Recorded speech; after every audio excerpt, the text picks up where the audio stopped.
Hmm. Merde, ça enregistre encore. Oh fuck. Générique.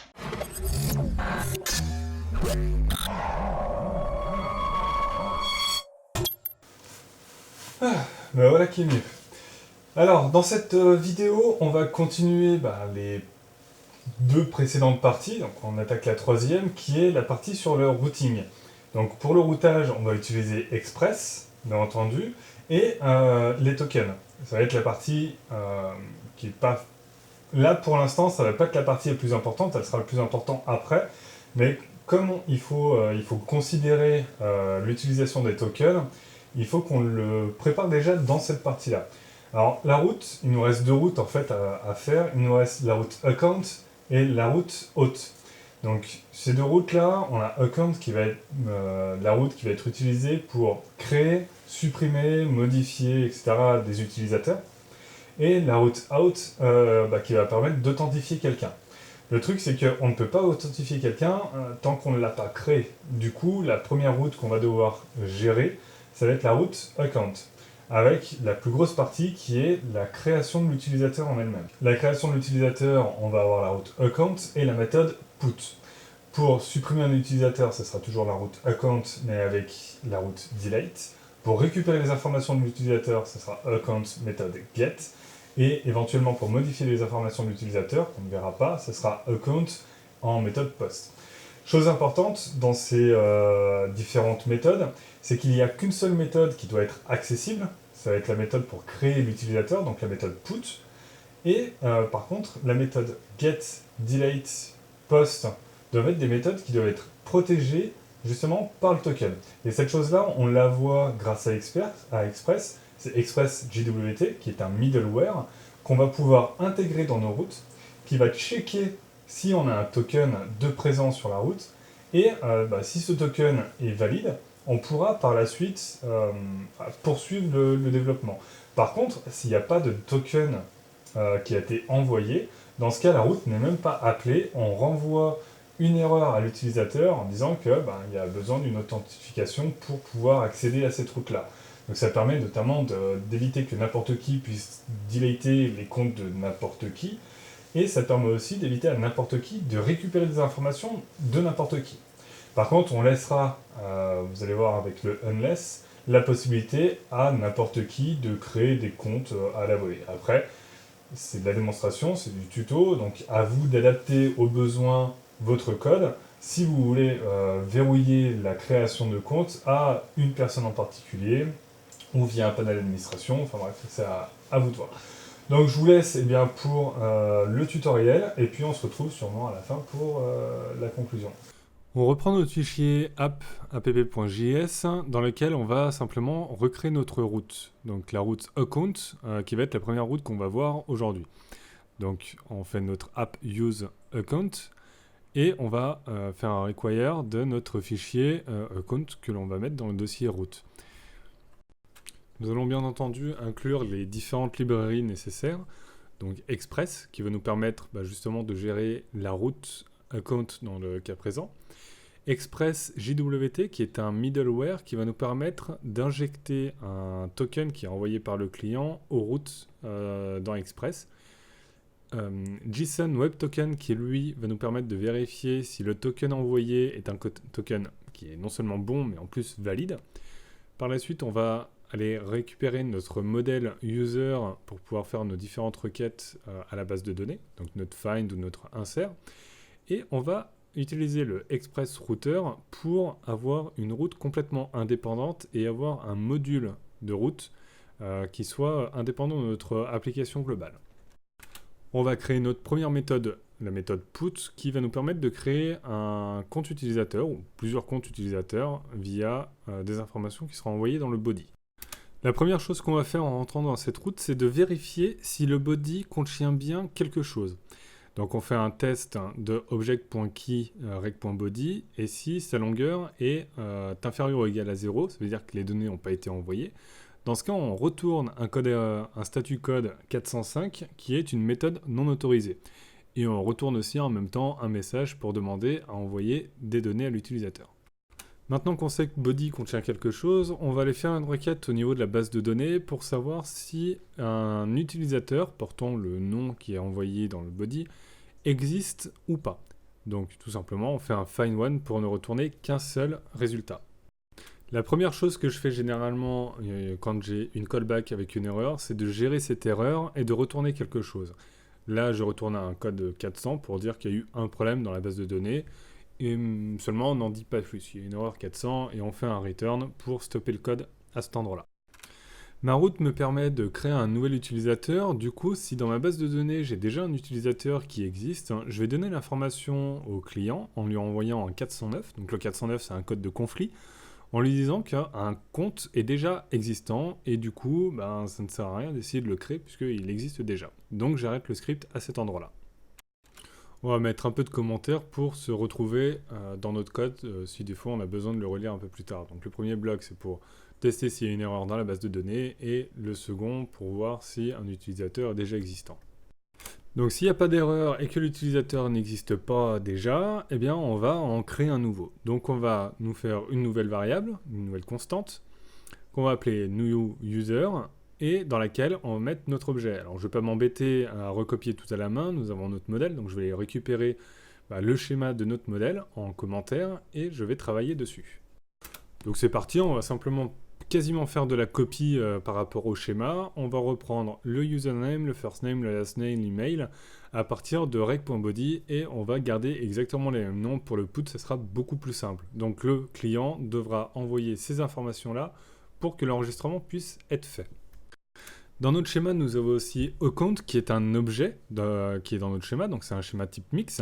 Mais comme c'est un objet, il faut aussi le vérifier pour savoir si c'est bien si cet objet existe bien. Et dans le cas où cet objet n'a pas été envoyé, on va faire exactement la même chose que pour le body s'il était à vide.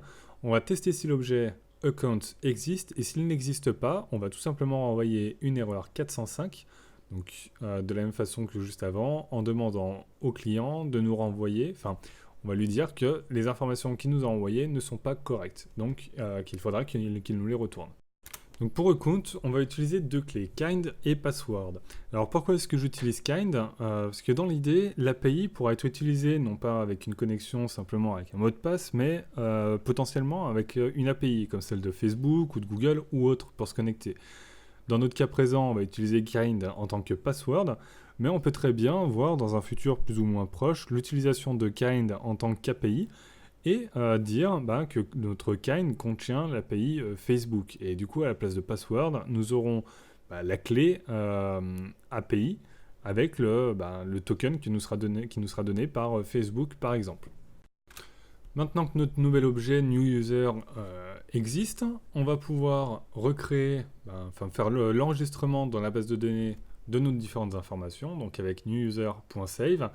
Alors, pas besoin de retourner autre chose qu'une erreur que l'on va tester. Si elle y est, on renvoie une erreur 404, puisqu'on inclut dans la base de données des informations, donc on n'a pas besoin de demander à la base de données de nous retourner des informations.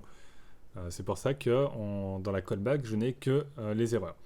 Ensuite, dans le message, si j'ai un message d'erreur, dans ce cas-là, je vais non pas donner un message personnalisé, je vais directement retourner le message d'erreur qui m'est donné par la base de données.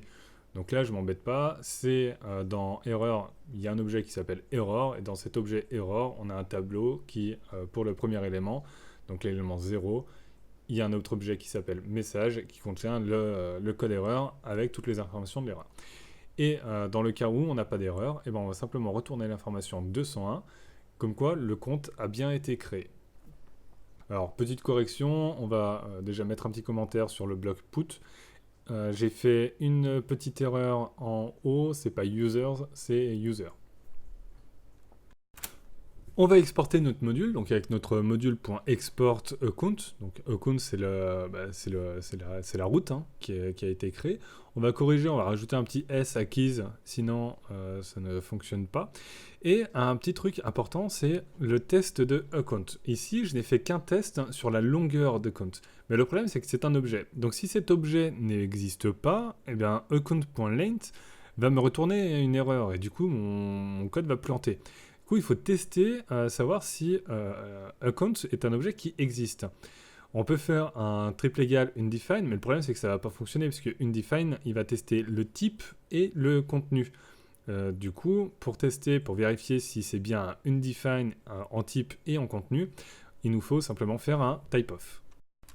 Maintenant que la partie création d'un compte a été faite, on va créer aussi la partie récupération des informations avec la méthode get. Alors attention, cette méthode get, on doit pouvoir y accéder sous une condition, c'est qu'on ait le token, puisqu'on ne peut pas récupérer ces informations de son propre compte si on n'a pas de token, parce que si on n'a pas de token, ça veut dire qu'on n'est pas logué, du coup peut-être qu'on n'a pas de compte, etc. Donc on va récupérer dans le header, donc normalement le client en chaque requête va nous ajouter le token dans le header qui s'appelle authorization. Mais ce token, c'est un token bearer, c'est-à-dire qu'il va comporter deux parties distinctes. La première qui va être bearer, qui est un nom qu'on ne peut pas changer, puisque c'est un token bearer, et la seconde partie qui va être notre token. Dans ce cas, pour pouvoir récupérer simplement notre token, on va splitter notre autorisation à partir de l'espace, donc c'est bearer espace le token, et on récupère le premier élément, et le premier élément c'est le second. L'élément 1, c'est le second, puisqu'on part de 0, donc 0, 1, le 1 sera notre token. On va faire la vérification de notre token, donc on va utiliser la librairie JSON Web Token. Donc, donc on a déclaré avant la constante token, donc on fait un token.verify. On lui indique en premier paramètre le token en question, donc on a récupéré tout à l'heure. En second paramètre, le secret, donc le mot de passe que l'on a défini dans une variable d'environnement, puis par la suite on écrit notre callback. Bien entendu, pour ne pas déroger à la règle, à chaque fois qu'on a une callback qui retourne bien entendu une erreur, eh bien on va gérer cette erreur. Ici, comme pour le reste, on retourne un statut 400 en cas de problème en disant que le token ne peut pas être vérifié. Via la méthode get, on veut retourner les informations de l'utilisateur. Seulement, au lieu de recréer une fonction complète, on va réutiliser celle que l'on avait déjà écrite dans le modèle user, donc le modèle qu'on avait défini sur Mongoose. C'est get account information. Donc c'est une simple fonction qui demande en premier paramètre le nom de l'utilisateur. Ce nom d'utilisateur, on va le retrouver dans le token.verify avec la partie decoded. Parce que decoded va nous retourner le token qui va être décodé. Donc decoded.username contiendra le nom d'utilisateur en question, qui est en train de faire la demande. Et en second paramètre, ce sera notre callback. Pour ne pas déroger à la règle, bien entendu, on va gérer l'erreur qui va être retournée. Par contre, on va envoyer un statut 404, parce qu'on n'a pas forcément envie de donner trop d'informations au client. S'il arrive à passer cette étape, on lui retourne simplement une erreur 404. On va pouvoir maintenant retourner au client les informations qui concernent son compte. Par contre, on met un statut code 206 pour spécifier qu'on ne retourne pas toutes les informations, parce qu'en effet, on ne va pas retourner le mot de passe du client. Bon, sécurisons un petit peu tout ça, parce qu'actuellement, on a deux routes, une seule route avec deux méthodes, la méthode get et la méthode put. Seulement, ces deux méthodes sont complètement accessibles que l'on possède un token ou pas. Du coup, on va informer Express que pour aller sur une route, sur la route account, quelle que soit la méthode pour l'instant, il faut vérifier si JWT quelque chose retourne vrai. Si ça retourne false, la route ne sera pas valable. Sauf pour put, on va définir un unless pour dire que notre méthode put, on veut pouvoir y accéder quand même sans token, puisque c'est la création de compte, donc on n'a pas de token avant de pouvoir créer un compte. Donc on vient rajouter à la partie JWT un unless en lui disant que pour la méthode put, on s'en fiche, tu passes forcément à true. Deuxième partie, on va modifier un petit peu l'erreur qui est retournée par Express à partir du moment où on envoie une information sans le token. Parce qu'actuellement, si on essaie de faire un get sans token, la seule chose qui nous est retournée, c'est rien. La requête reste en attente côté client, et le client attend il peut attendre pendant des jours. Du coup, on va dire à Express que pour toutes ces personnes-là qui font des demandes sur ces routes qui ne sont pas autorisées parce que ils envoient une requête, une route qui sans token, on va leur envoyer un statut code 401 avec une information. Alors ici, je vais réutiliser le schéma normal qu'Express envoie. Seulement, je modifie un petit peu le code et le message qui est retourné, surtout pour personnaliser un petit peu ce que je veux, et aussi pour retourner un message pour les développeurs, puisque l'API peut être utilisée en dehors. Donc on peut mettre un message un petit peu plus personnalisé pour potentiellement les développeurs qui sont en train de travailler sur l'API. On va créer la dernière méthode pour cette route account, qui est la méthode delete, justement pour supprimer un compte. Alors c'est exactement la même chose que la méthode get, pour laquelle on va aller vérifier s'il y a un token. Donc on ne le met pas dans les méthodes JWT qu'on avait fait avec le put. On vient récupérer le token, donc on vient le segmenter pour enlever le bearer. Et par la suite, on va tout simplement faire vérifier le token. Si le token est bon, on va chercher dans la base de données l'information de l'utilisateur et on va le supprimer. Et là, bien entendu, comme d'habitude, on a une gestion des erreurs à évoquer.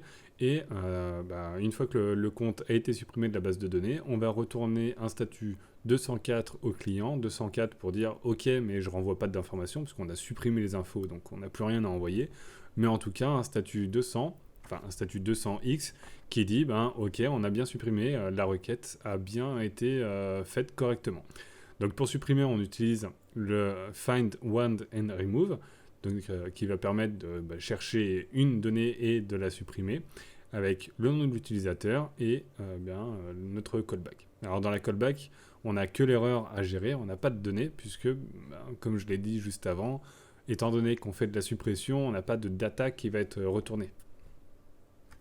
Alors petite boulette que j'avais faite dans le tuto précédent concernant le modèle user pour Mongoose, j'ai à la fin du fichier fait un mongoose export alors que c'est un module, donc on est censé faire un module.export et pas un mongoose export, ça fonctionnera mieux avec un module.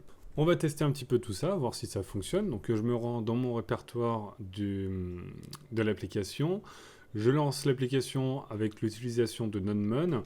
Donc on peut voir que ça fonctionne correctement. On a bien une connexion à la base de données sur le port, par contre 27018, puisque j'ai déjà l'utilisation du 27017 en perso. Et l'application tourne sur le port 3000. La première chose qu'on va tester, c'est bien entendu notre put, puisque le reste, on a forcément besoin d'un token, donc on ne pourra pas le vérifier de cette façon-là. Donc j'utilise Postman pour le faire. Donc je lui définis la méthode put, je mets l'adresse avec mon account et j'envoie. Et l'information qui nous est retournée, c'est bien merci de nous donner des informations, thanks to give some data, puisque j'ai renvoyé un body vide, j'ai simplement fait un put de rien du tout. Donc la première partie fonctionne correctement. Maintenant, il va falloir renvoyer un peu plus d'informations. Donc pour ce faire, il faudrait aller dans le body.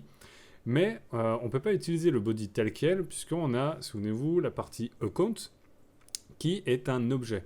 Alors que dans Postman, la partie body, c'est une notion de clé-valeur. Donc on ne peut pas mettre d'objet dans une notion de clé-valeur. Donc pour pallier à ça, on va partir dans la partie row, et on va mettre notre objet. Donc il y a username, first name, last name et l'email. Et là-dedans, on va mettre les différentes informations de l'utilisateur que l'on veut créer. Donc moi, je vais utiliser des informations qui sont bidons, donc avec un username renouveau, nom, prénom, démo, et une adresse mail renouveau@demo.fr. J'envoie ma requête et je me retrouve avec le message account data not set correctly. Oui, parce que j'ai pas mis la variable account. Donc elle est non définie, je passe dans ce test account data not set correctly. Donc ça fonctionne correctement. Je rajoute donc à mon body l'objet account avec un kind et un mot de passe. Alors comme je l'avais dit précédemment, le kind peut contenir tout et n'importe quoi et le mot de passe aussi. Après c'est un objet, c'est vous qui le définissez. Ici, j'utilise un objet simplement pour pouvoir, comme je l'avais déjà dit, éventuellement utiliser une API si je veux passer par Facebook ou autre. Là, je garde un mot de passe, j'envoie ma requête et là j'ai bien mon Your account was created. Donc cette deuxième partie, avec la création de compte, fonctionne correctement. Bon, je veux quand même vérifier dans la base de données si ça a bien été enregistré correctement et avec toutes les informations. Donc je me connecte sur ma base MongoDB sur la 27018, ma base de test. J'ai bien une base qui s'appelle Infinite Tuto, dans laquelle j'ai une collection qui s'appelle User, dans laquelle j'ai un objet qui a été créé, avec un utilisateur renouveau, les informations démo, renouveau@demo.fr pour l'adresse mail, un login temp à 0, un email verified à false et un created at avec une date. Si je reprends le modèle qu'on avait créé précédemment, j'ai bien toutes ces informations-là dans notre schéma avec le created at qui a défaut une date présente. Donc même si je ne la crée pas, vu que c'est par défaut ces informations-là, ce sont des champs qui seront automatiquement insérés dans la base de données. Lock-until par exemple ne l'a pas, du coup on s'en fout. Bon, maintenant, on va regarder un peu plus de près la partie account. On avait créé une fonction pre-save qui va hacher le mot de passe avec un grain de sel qui a été généré. Du coup, si je déplie mon objet account, j'ai le mot de passe qui ne contient pas des mots comme je l'avais écrit, mais qui contient un hash quelconque. Alors, bon, le kind, je me suis planté, j'ai laissé Facebook lors de l'envoi. Notre hash a été créé à partir d'un grain de sel, et ce grain de sel est unique pour ce hash-là. C'est une sécurité supplémentaire, et ça, on va pouvoir le voir. C'est en recréant un nouveau compte avec exactement les mêmes informations. Bon, bien entendu, il va falloir changer le nom d'utilisateur, donc je vais mettre nouveau 2, ça sera plus simple. Si je renvoie ces informations, donc toujours avec le même mot de passe, démo, et que je regarde maintenant à nouveau dans la base de données les deux objets qui sont présents, account, on a des mots de passe qui sont complètement différents au niveau de leur hash, alors qu'ils contiennent exactement la même information des deux côtés. Donc ça évite les attaques brute force, ou surtout ça évite le reverse, comme on peut l'avoir avec le SHA-1 ou le SHA-256, comme on veut, puisque de toute façon ce sont des hashes qui sont basés toujours sur le même algorithme. Donc à partir du moment où on a créé une fois le mot de passe, qu'on le rehash plusieurs fois à partir du même mot de passe, on aura toujours exactement le même hash. Là, en utilisant un grain de sel, on n'a pas ce problème-là, et du coup, on ne peut absolument pas retrouver un mot de passe qui a été haché. On pourra le vérifier, mais on ne pourra pas le retrouver. Maintenant, on va faire un autre petit test rapide pour voir si notre deuxième test, pour voir si l'utilisateur existe déjà dans la base de données, fonctionne. Donc on devrait renvoyer, si je renvoie exactement les mêmes données, il devrait me dire this user already exists in a database. Donc j'envoie exactement la même chose, j'ai bien mon message qui apparaît. Et le dernier test, un get sans token, nous retourne bien l'objet qu'on avait préalablement fait, authentification request. Exactement la même chose avec les delays, mais cette partie, on la testera avec le prochain tuto. Ok, donc en conclusion assez rapide, vous avez pu voir comment on crée la route en elle-même, comment on pouvait la pratiquer et surtout l'utilisation du token qui est dedans. Mais vous avez pu voir aussi la gestion des erreurs. Il y a une gestion des erreurs qui est partout. Tout simplement parce que si vous ne catchez pas une erreur à un endroit, que ce soit via un try, via les callbacks, via les promesses, etc., si vous ne catchez pas une erreur, c'est que si une erreur survient, votre application derrière, elle crache. Et une application qui crache, c'est chiant. Par contre, un autre truc important, c'est que j'ai bien fait exprès de mettre des méthodes, enfin des réponses, donc des statu codes différents. Et cela, je vous mettrai dans la description un petit feuillet que j'utilise sur un des sites, où il y a un petit récap des best practices, des bonnes pratiques, sur les réponses de statu code. Alors, ils y sont pas tous. Le 409, je crois qu'il n'y est pas présenté sur la fiche, parce qu'il est rarement utilisé. Mais en tout cas, vous avez la globalité, le statu code, à quoi il correspond, et la méthode dans laquelle il est le plus souvent utilisé. Voilà. Par contre, on n'a pas encore vu la méthode auth, qu'on va voir dans le prochain chapitre, qui va être justement comment authentifier un utilisateur. Donc, un utilisateur nous enverra ces différentes informations, donc email ou nom d'utilisateur et mot de passe. Et on va checker dans la base de données si cet utilisateur existe, s'il arrive bien à se connecter. Et dans ce cas, on lui retournera un token valide pour pouvoir lui donner accès au reste du site derrière. Voilà, donc je vous dis rendez-vous pour le prochain tutoriel avant 5 mois. Allez, ciao!